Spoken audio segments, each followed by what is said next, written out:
Grand rising and priming powerful beings. Shout out to you. It's the Holistic Motivator. And today I'm going to be talking about the gift of your presence, how to build positive and loving relationships. I've been talking about the season of isolation and reflection, but today I want to talk to you about the gift of your presence. The gift of your presence is all about understanding that our presence is a gift, but we have to be very intentional about how we show up, where we show up, and who we show up for. So if our gift is a presence, we have to continuously be a gift by understanding that we have to make ourselves in a way that's loving, that's peaceful, that's empowering, and then we surround ourselves with people that's in the same vibe and wavelength. So isolation will prepare you to be a pleasing person. Pleasing personality is not I please others so they like me. A pleasing personality is I'm just pleasant. So there's a difference between pleasantness and having a pleasing pseudo love style where I do stuff so other people like me. No, I'm likable so other people like me. My likability is not it's not because I do stuff that other people like, but it's because that I'm the type of person that is pleasant. So keep tapping into this episode of Ed Talks Daily as I talk to you about the gift of your presence and building positive and loving relationships. Let's get it.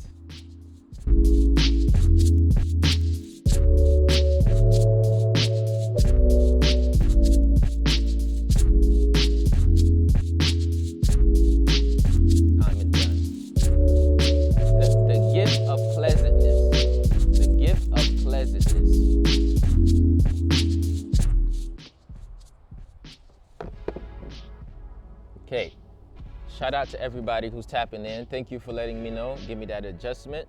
If you're watching on YouTube, please make sure you subscribe to my channel, like this video, and if you're not watching on YouTube, please make sure you go to subscribe to my channel by going to youtube.com/The Holistic Motivator, and go ahead and share this video to 5 friends, comment done. If you're listening to the podcast, make sure you share the podcast to people that you think they might need to hear this message. If you feel like, man, this resonates with me, please be sure, don't be selfish, go ahead and share it with somebody. Okay, so this is a podcast. Ed Talks Daily is all about holistic growth. It's all about solidifying a growth mindset, a holistic mindset, so that way you can grow holistically in your mind, your body, your spirit. It's about creating certain habits, routines, and ways of thinking that's going to allow you to create a lifestyle where you experience heaven every single day. If you want to listen on the go to edtalksdaily.com and subscribe to the podcast. To everybody who's been loyal and listening and tapping into either the live videos or you listen on Apple Podcasts, Spotify, or wherever you listen at, I want to invite everybody to go ahead and leave me a review. So before I even get into the subject, I'm just going to invite everybody here to go leave a review. And if you're like, if I never listen to the podcast, can I still leave a review? If you're watching me right now, you're actually listening to the podcast. So after you've listened to the podcast, go to edtalksdaily.com/review. Leave me a review. That's going to be very useful. This is a way of giving thanks. If you're grateful for what I do every day and you're like, thank you for adding value into my life, I am asking you right now, help me. Go to edtalksdaily.com/reviews. Somebody might ask, what's the reason why I'm telling you to go to edtalksdaily.com/reviews? It's because when you leave a review, it's going to shed light on the podcast, which is going to help people, right? So I give an hour episode, 30-minute episode, 20-minute episode, 5-minute, every single day I drop a podcast. So once you go to Apple Podcasts or Spotify and you leave a review natively on there, you're going to tell the algorithms that this podcast should be number one, right? And then what it's going to do is going to go up in the ranks and people are going to find it. So you're going to be helping people by just sharing it, by just leaving a review. To those of you who said, I'm down to leave a review, comment in the chat, review. Let me see who's actually dedicated so I can hold you accountable. All right, please leave a review for my podcast. Go to edtalksdaily.com. All right, so let's get right into the subject. As you all know, I've always been talking about isolation. I've been talking about isolation versus loneliness. Now I'm going to talk about the gift of your presence. Your presence is a present if you present it well. Your presence is a present if you present it well. So what I mean by that is your very essence, your very spirit in its own is enough. So let's write this down. My presence and essence is enough. My presence and essence is enough. Shout out to Maria. My presence and essence is enough. Shout out to Smart Lady. My presence and essence is enough. Now, why do I say that? A lot of times we don't think that we're enough, and we think that in order for us to be valuable in the eyes of others, we have to do a whole lot of things when all we have to do is be all that we are. Right? I'm not valuable because of what I do or what I have or what I share. I'm valuable because I am. I'm valuable because God placed his spirit inside of me, and with the spirit of God, my value is inherent in my presence. The presence of my essence is enough. The presence of my essence is enough. Now, so when I'm talking about the presence of your essence, we're not necessarily talking about the presentness of your trauma, right? I'm talking about your essence. I'm not talking about certain temperaments that you know about yourself that you may say, I don't like that about me. Can we keep it real a little bit? Can we keep it real? And this is not a judgment tip, because how can I judge you when I wear the same shoes or wore the same shoes? How can I cast a stone at you if that same stone was used to build the cornerstone that's me, right? So what I'm telling you right now is nothing I'm about to say right now exempts me. Nothing I'm about to say right now makes me better. It's just, this is me speaking to myself, empowering myself to remind myself to have a gift of my presence and to be present. So now that I've dismantled any idea that this is a judgment zone, this is a judge-free zone, now we can get into the conversation, can't we? Of course we can get into the conversation. Now that I dismantled that for you to say that I'm just very similar as you, there are times in my life where Ed didn't show up. So many times in my life I did not show up. I did not show up for my mom, right? I did not show up for my friends. I did not show up for people I cared about. But guess what? God was showing up. This is why I didn't show up one of the times. Somebody says, what you mean by that? Well, you know what? There are some times and seasons in your life where you can't show up for other people. It's not because you don't want to show up. It's because you're in a place where the true version of you is not showing up. It's not that it can't show up. It's not showing up because you're growing through a season of isolation where you have to refine your character. You're growing to a season of isolation where you have to heal from traumas. You're going through a season of isolation where you have to let go of the shame, the blame, the guilt, the abandonment. So what I'm saying is there are seasons of our lives where it's not that we don't want to show up. It's not that we're bad people. It's not that we're not lovable. We're not loving. It's just that we're hurt. It's just that we're suffering. So we all have been in a point where you were suffering. You were suffering your trauma. You were suffering your abandonment. You were suffering your thoughts about how bad that you are because you're not doing this or doing that for somebody you care about. And that was me. And to be authentic is not something I try to be, it's something that I am. So I'm going to be authentic with you to say one of the greatest pains in my life, one of the greatest lessons that I used to call regret, one of the greatest lessons that I used to call regret, one of the things that I based my values upon that used to be my character flaw is the fact that I would ignore the people I care about the most, not because I didn't care about them, but because I was so stuck in my own head about what I couldn't do for them, what I didn't do for them, or how good I was or was not, all right? And how they perceived me, and that affected my relationships. This year, starting from the year before, I started a work of saying, I don't want to be like this anymore. And what I had to do is I had to change because it was hurting me just as much as it was hurting the people that I was inflicting that upon. And it was because from a childhood, I was operating from a childhood basis, not from a manhood. I was operating from a broken child, not from a healing man. How many of you can relate that there are some times in your life where you've been operating from a broken child, not a healing woman, not a medicine woman, or not a medicine man, not a spiritual soldier, right? but a person bounded by their very own trauma. How many y'all, how many real people are in the building? How many people can say that there are certain relationships that you ran away from because you didn't necessarily know how to handle it, because you couldn't really handle yourself? You were going to stress, you was going through the dark night of the soul. I was going through the dark night of the soul.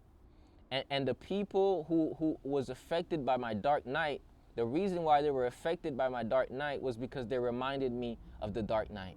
And every time I went around them, it's not that I didn't love them, it's just that I realized how much pain I was suffering. So I suffered the pain twice. And they subconsciously reminded me of the pain I was suffering, right? So there were times where I looked myself in the mirror and I said to myself, Ed, you're not living up to your potential, right? You're not at a place where you can be right now because you're doing things against your own self. And I felt bad about it. And every time I hanged around the people that I loved the most, some being my mom, some being my dad, and we're gonna start from the root. We're gonna get to the root. We're gonna get to the root.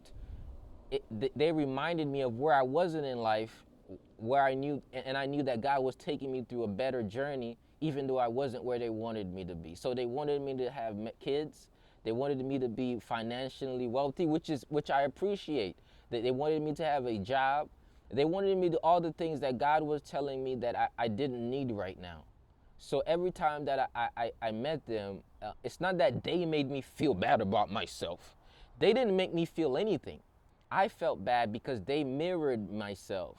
So how many of you have been in a point where you say, I can't look in the mirror, not because the mirror is bad, but because the mirror reminds me of who I am? Raise your hand real quick. Just put that one hand up. How many of y'all felt like you couldn't look in the mirror because the mirror made you feel bad? Right? The mirror made me feel bad, y'all. And what I'm letting you know is sometimes when you look at the mirror, shout out to you, Imani, shout out to the tribe in the building, shout out to Kate. The mirror sometimes will make you feel bad. Don't blame the mirror. Be brave enough to look at it and know that there's a change that needed to be made. And when I looked at the mirror, y'all, it hurt, right? And I would go to my mother, where my mother stayed, and my mother stays in a better place now, but she's gonna stay in an even better place because I'm gonna buy her $1 million house, baby. Maybe not, it doesn't have to be $1 million, but I'm gonna buy her a beautiful home, right? And that became my why, right? So I would go to my mother's house and where she stayed at, and somewhere called Little Haiti. And I remember how Les Brown would talk about his mom, and I felt the same way. That's why I resonated with Les. He was like, man, I want to buy my mama a house. Like, I want to change. And that was me. But every time that I walked in her house and I saw where she left, I didn't see her pain, I saw my inadequacy. How many of y'all, every time that you see that you could be doing something better for somebody, but you're not doing it, not because you don't want to do it, but because you don't have the means to do it, so you feel bad about not having the means to do it? So to feel better about not having the means to do it, you just stay away because at least that won't spark up the pain? How many of y'all have run away from the pain, not because you didn't want to deal with it, but because it was dealing with you? That was me. The pain was dealing with me to the point where I would leave that house. Not only would I leave motivated and like, I'm going to make something happen, I would make my work a priority because I said, if I work hard, I can get my mother out of this house. So I would work harder on my business than I did on the business of my relationships. So thinking that I would have enough time to spend with her, I said, why don't I grind, make the money, get her out the hood, and then I spend time with her. And I discovered that the richer you get, the less time you have. So I discovered, and the last few years was the healing process, and I'm telling you, I tried to do it on my own, but it wasn't until I gave it to God that change really started happening, if I'm gonna keep it real with y'all. Because I kept trying to say, okay, I'm gonna call my mom, this, I'm gonna go see her, and this. Then I would go see her. But I realized that I would go see her in increments, not because I didn't want to see her, but because every time I saw her, I saw myself in the pain. So she was going through a lot of pain and suffering. And my compassion, it's not that I was incompassionate, it's just that I was too passionate upon the materialistic world rather than the real world. And what's the real world? The real world is not what you think things should be, how you think things should be.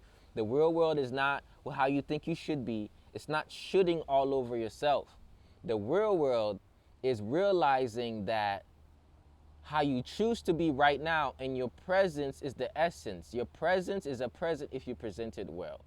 So for a while, I said I'm never gonna share this with people because people may judge me on this. People may think I'm a bad person on this. People may say, oh man, I can't rock with the holistic motivator. Look at what he did, right? So I felt shameful, I felt guilty, and it was the major emotion I kept experiencing. It was shame and guilt. And because of shame and guilt, I withdrew. And so I didn't do better because I withdrew. So here's what I had to do. I had to show up, face the pain, and transmute the pain. When I started showing up, facing the pain started transmuting. And that helped my life change and transform. So to transform your life and your relationships, you got to face the pain and transmute the pain. So let's write this down in the chat. Let's drop some likes. I'm choosing to face the pain and transmute the pain. I'm choosing to face the pain and transmute the pain. So the moment I started to show up and speak life into my mother's life, the moment I started to show up and bring herbs to my mom and bring food to her, started to treat her like a queen, I started to say, okay, here's what I'm going to do. The most important relationship before you can build any relationship is your relationship with your parents. So I said, how can I treat my wife like a queen if I don't treat my mom like a queen? Let that sink in. Some of you with your fathers, how can you treat your husband like a king if you can't treat your father like a king? Y'all feel me on this one? This is a word here. I did not come here to play. I came here to prosper. How can you treat your wife like a king, like a queen, if you can't treat your mom like a queen? How can you treat your dad like a king if you can't treat your husband like a king if you can't treat your dad like a queen? So I said, here's what I'm going to do. I'm going to treat my mother like the queen that she is, the queen. So I decided that I was going to call her every day. I decided I was going to see her, that I was going to bring her food, that I was going to support her dream. If she got a business going on, I'm there, right? I decided that I was going to prioritize my relationship because it was severed when we were separated, right? So I told you sometimes you have to be isolated so God can work on, elevate you. But sometimes isolation and separation leaves a stain. Let's put that down. Isolation and separation leaves a stain. And somebody says, some parents are abusive. That is correct. But we're going to get to that. But right now, we're going to focus on that unlimited compassion. We're going to focus on that unconditional love for this segment, right? So I discovered that I had to face the pain in order to heal from the pain. I started showing up more. I started to realize that it's not what I can give my mother that mattered as much as how I can be around my mother. It's not what I can give my parents that now, at least, right? At least for now. Not forever. Because if they invested so much in you for the last 18, 30, 40 years, you better have something financially to give to your parents at some point in your life. Let's keep that real. So if I had 50 bucks, I would make sure my mom get 20 bucks, right? So I said, I'm going to do it what I have, and I won't have to worry about, okay, and when I have like 100,000, I'm going to give her 30,000. So I started to give her a percentage of my small percentage, right? I started to say, okay, I'm going to pay your phone bill every month. Okay, so some of you paying your phone bill for a girl you trying to get in the drawers. Okay, let's go. You trying to get in somebody's drawers, you're going to pay her phone bill. But the woman you came out of, you're not paying her phone bill. That's a word. That's a problem right there. So I said, yeah, maybe I have maybe I don't have enough money to pay her phone. Maybe I don't have whatever. Maybe I'm not financially ready to do it. Maybe I'm going through my own challenges, but I'm going to sacrifice at least 50 bucks a month to pay that phone bill. So I started with something as small. I wasn't at a place to pay my mother's rent, but I was at a place to pay her phone bill. So I said, financially, I'm going to be there like that. So I said, okay, maybe because I'm running a business, I can't be there at your house with you all there. I know, Mom, sometimes you feel lonely, you feel by yourself. And I was so grateful that, my mom is not with my dad. I was so grateful that my mom found somebody, right? And like, that's why I empower my mother in her relationship, right? So the person that my mom is with, I appreciate him. I treat him like, I reverence to him, right? So why? Because I say, Whoever is going to make you happy, I honor you, Ma, so I'm going to make sure that you're happy because they're helping you with your happiness. And of course, I got to make sure, man, don't be effing around and doing nothing. So checking his character as well. Because I'm a son. Don't come and don't with my mom. You haven't seen the side of me yet, right? So, I'm serious. Don't fuck with my mom. So what I'm so what I'm so what I'm saying is I had to support her in the ways that I can support her, right? I had to show up in her in a way I can show. Do I answer DMs? Of course. Yeah. I communicate with people. I answer text messages. So 561-510-9605 for anybody who want to text me. Text Ed Talks to 561-510-9605. So I got to a point where I said, I'm gonna do the best. I'm gonna be resourceful with what I have and do the best that I have.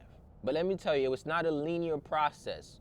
When you decide you're going to shift and change, it's not going to be a linear process. Here's what that means. You're going to do really well, and then your trauma you're going to do really well, and then your trauma is going to pop up in seasons, and you have to fight your way out of it, and you have to forgive yourself and ask for forgiveness over and over and over and over again, over and over and over again. If you're around somebody who loves you unconditionally, they're going to forgive you 7 times, 77 times, as long as it takes, and you got to do the same exact thing for them as well. So I was grateful enough to have somebody who really loves me enough that allowed me, that forgive me 7 times, 77 times. 7 times, 77 times, right? And being that, I was able to say, hey, Ma, I'm sorry I keep doing this, but I don't even know why I keep doing it. It's just that I'm still operating from boyhood and not manhood. I didn't tell her like that, but I told her, please forgive me, please forgive me. I was like, the latter will be greater than the former. I promise you, greater things will happen. So then I had to find interests that we can align ourselves with. My mother is an entrepreneur. She's the person that I've gotten my grind from. I literally watch her literally build her own businesses and so many different businesses as a child, right? My mom was a merchant. She sold clothes, right? She knows how to hustle. She knows how to turn nothing into something. And for those of you who have Haitian moms, you know they always avoid sending boxes to Haiti, shipping stuff, doing stuff of that nature.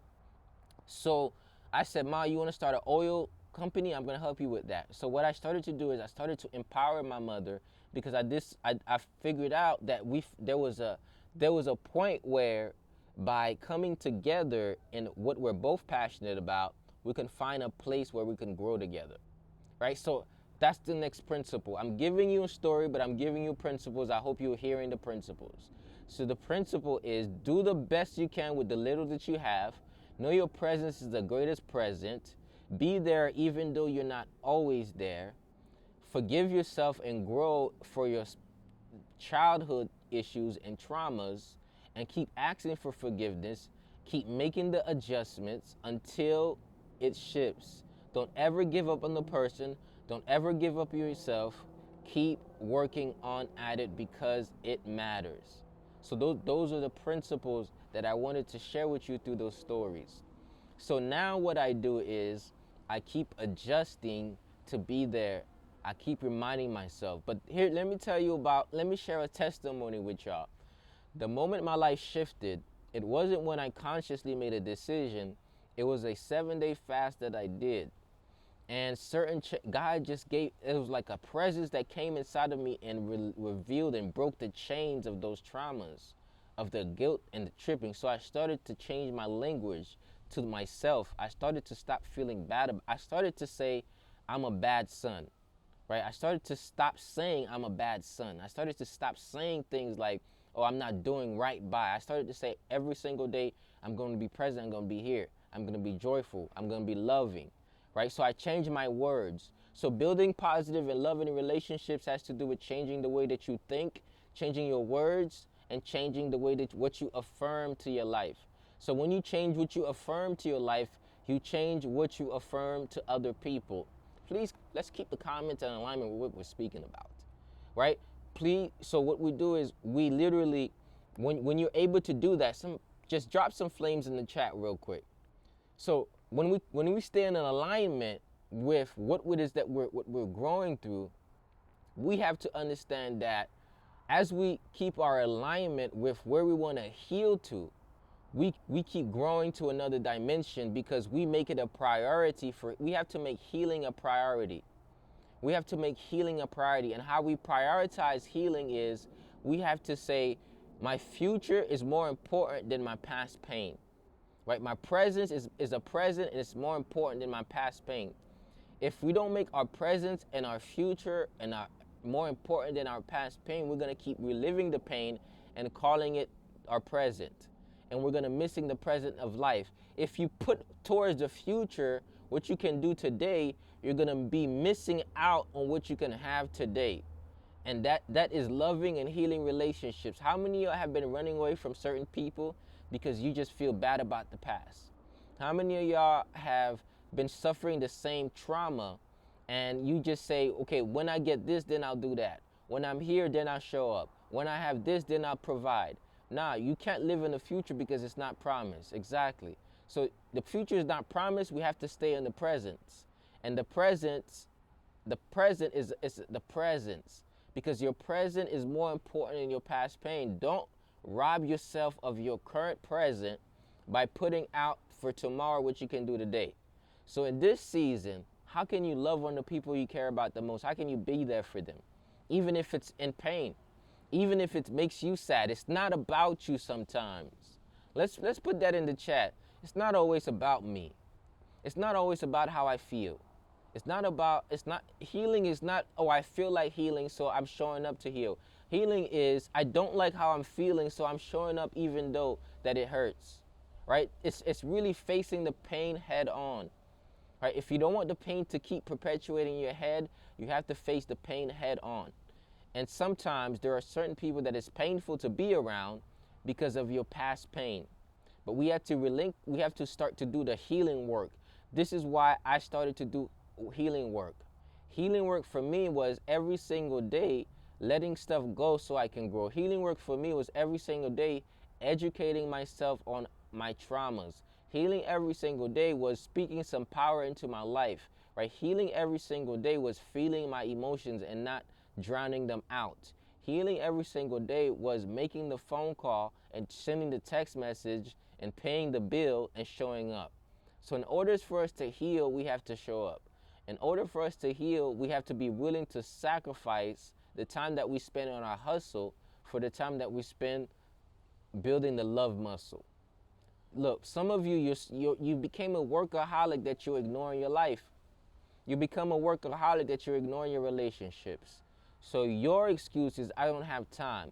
Your excuse is, I'm not around my family. Your excuse is, I'm not where they are at physically. But because you're not where they're at physically, does not mean you can't pick up the phone and call them. Right? So let's write this down. I'm going to pick up the phone and make the call. I'm going to stop saying, oh, I'm going to call them tomorrow. Let's write this down. Somebody needs this breakthrough right now. Who needs this breakthrough right now? I'm going to just pick up the phone and call them. That's all you got to do. Send them a voice message. Just WhatsApp. Okay? If you don't have the courage yet for call, send a letter, send a text, send a voice note, send an email. So I'm letting you know, I'm just keeping it real with y'all here. I can hide my skeletons and try to help you build a spine, but if I put out my skeletons, you can actually feel me. And I just want y'all to feel me. Do you feel me what I'm saying here? I'm saying stop putting tomorrow what you can do today. What if you woke up tomorrow and the person you wanted to say I love you is not there for you to say it? Stop putting off tomorrow what you can put today. I remember when my grandmother passed away. I was literally out of town. I was working, trying to make some money.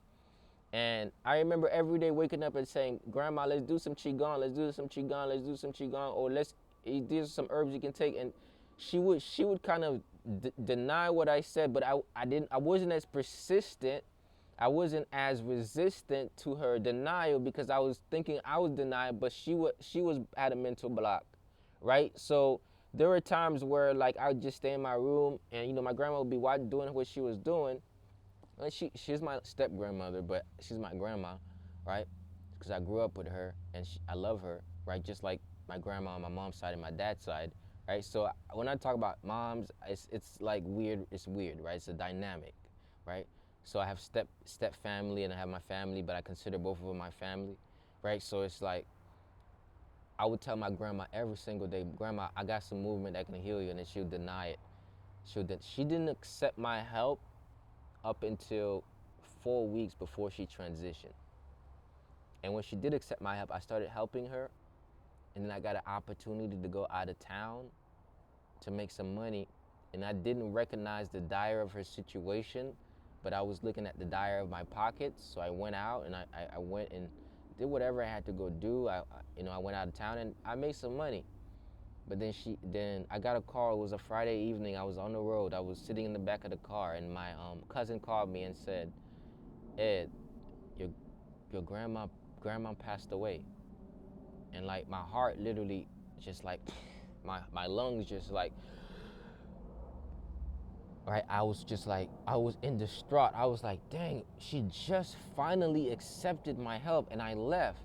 And then when I talked to my stepmom, and she said something that was like really painful at the time, I was like, you could have waited to told me that.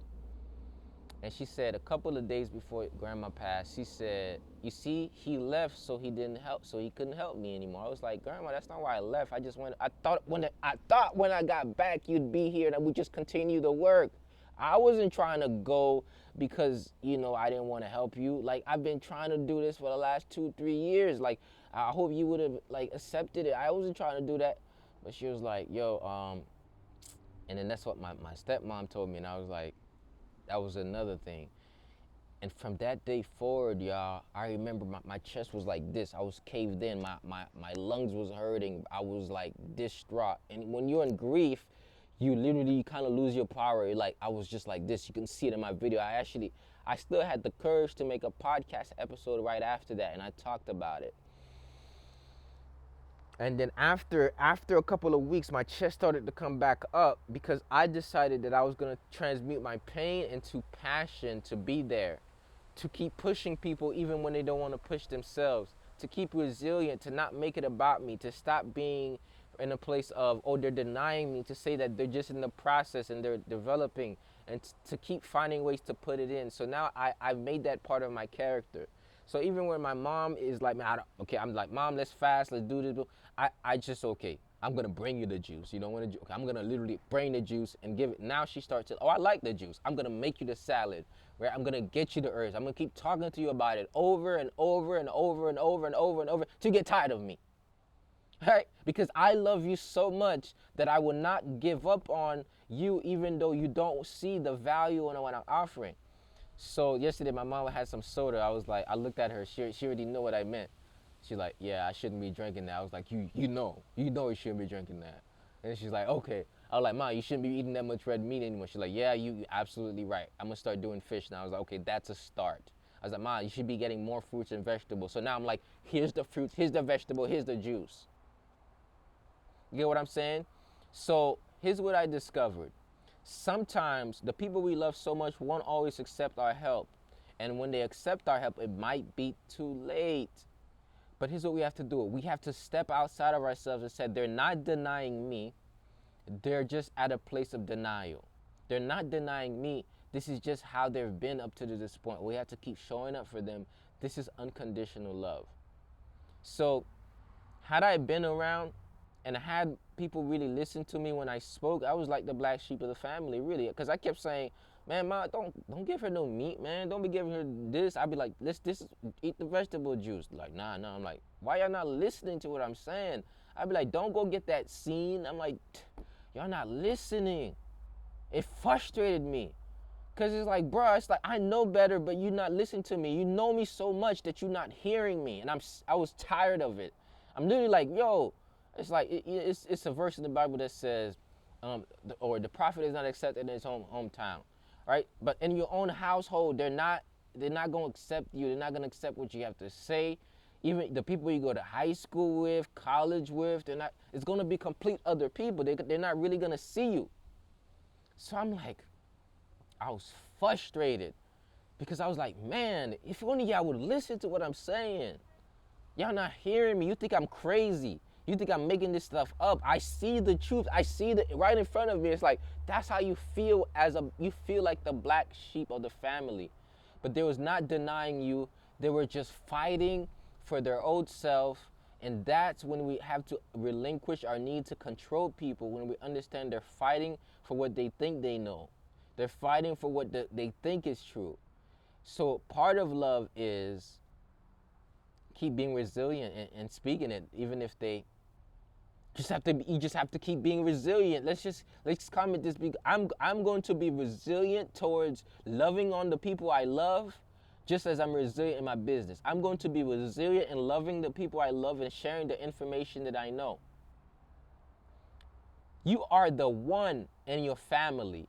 You are the one in your generation. You are the one. And if you're the one, guess what you have to do? You have to make your life the example. Even when they don't listen, at some point they're going to have to remember what you told them. And so at some point they're going to accept your help. And if they never do, then you have to accept the fact that you did the best that you can and don't guilt trip yourself. So that affected my relationship too, because then it was like, oh man, you could have done more. You could have done this, but you didn't do that. You could have done this. I was like, but you tried though. So you have to, just like you have to extend grace for other people, you got to extend grace for yourself, because you tried to. You tried. And if you tried, that's an indication that you made something happen, even if you didn't make it happen the way you wanted to happen. How many of y'all can relate to that? How many of y'all can relate that you've been trying? You've been trying to get your dad on that diet, or that liveth, if I may say. You've been trying to get them to drink your sea moss. You've been trying to get them on the herbal teas. You've been trying to get them to exercise and do the movement. You've been trying. How many of y'all can say that I've been trying? It's been really draining. It's been really draining for me. I feel like giving up. I feel like stopping. I don't know what to do anymore, but I've just been trying. I just want to let you know, keep trying. Just keep trying. Don't give up on it. And sometimes it's going to hurt when you see that you really tried and it didn't happen. And now it's like, yeah, I have to live with the fact that I tried, it didn't happen. Guess what? You have to give yourself grace. You have to give yourself space, and you have to honor them. You don't make them a bad person because they didn't listen to you. Rather, understand that it was necessarily them. It was just that they were comfortable with being the way that they were, that they are. So being the one in your family is not going to be easy. Being loving is not going to be easy. Being pleasant in the midst of when you're not accepted is not going to be easy. Being loving, motivational, inspirational when you're sharing what you have and people not seeing your value and recognizing your light is not going to be easy. So what you have to do is just keep doing it, right? And sometimes it really affects me when your parents, when your friends, when your family don't see you. It really affects you. Because my dad kept saying some other stuff. I don't believe, or the other day I was just telling me, Dad, I've just been selling herbs. Like, I've been selling herbs. I've been helping people. Like, you know how many people I'm inspiring all around the world? It's like, man, yeah, if you don't have a job, it ain't nothing. I'm like, what? And I was telling him, he was like, yeah, that's your belief, but I don't believe it. I believe that you have to go to work. I'm like, oh my God. If only you knew what I was. If only you knew what I do. If only you recognize, and I'm not saying this from an ego point, I'm saying this from a spiritual point. If only you knew who I really was. If you only you knew the impact I had on the world. If you only you knew what my brand is about. If only you knew the business that I'm building. If only you knew, but apparently you don't know. And I don't need to make you know. I will show you. Actions speak louder than words. Stop using your words towards people who won't understand. And until you show them, they won't believe it.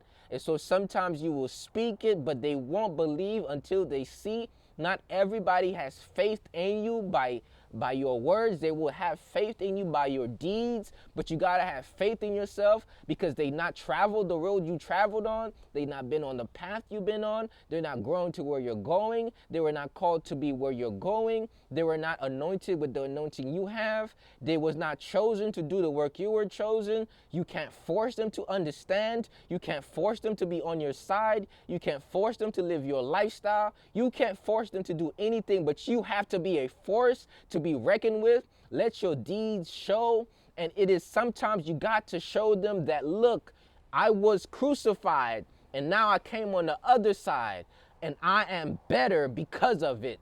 You judge me in the midst of my process. You said I will never be nothing, nobody, that I would suffer because I smoke weed, that I would lose my mind. But I was going through the dark night of the soul, and my test was my testimony, and my testimony is going to bring me prosperity, and your comeback is going to be what makes them a believer. So all your friends, all your family, your parents that didn't believe in you, when you put a down payment on a house for them, when you take care of them for the rest of your life, they will become a believer. But the moment you lose your belief because somebody told you that you can't do it because they don't see it for themselves is the moment you will bury your dreams. And the moment you bury your dreams, you already started the process of dying. So what I'm telling you right now is you have to keep living. You have to live in your power. You have to live in your word. And you got to do what you said you were going to do because God is doing it regardless of what you think. He will show you. You have to have faith. Faith is not seeing. Faith is seeing before you see it. Faith is not that I see it so I believe it. Faith is believing it so you see it so clearly that it has to manifest. And that manifestation is going to make them a believer. But the moment you stop believing, the world forever miss all your talents, all your gifts, and all the great things that you have to offer. So remember, let your light shine. Don't hide it. Don't dim it. It's the Holistic Motivator, and that's my word of the day, and I'm sticking to it. Those who have ears, let them hear. If this has been empowering for you, go to my website, edtalksdaily.com, subscribe to this episode, and leave a review. Don't come here and say this was powerful, and you can't even put 3 words on Apple Podcasts or Spotify. Go leave a review for this podcast. That's going to empower me. That's going to encourage me to keep doing the work because this has to reach to the masses because I have a gift. I have an anointing, I have a word, and can't nothing hold it back, baby. Can't nothing hold it back, baby. That's my message, and I'm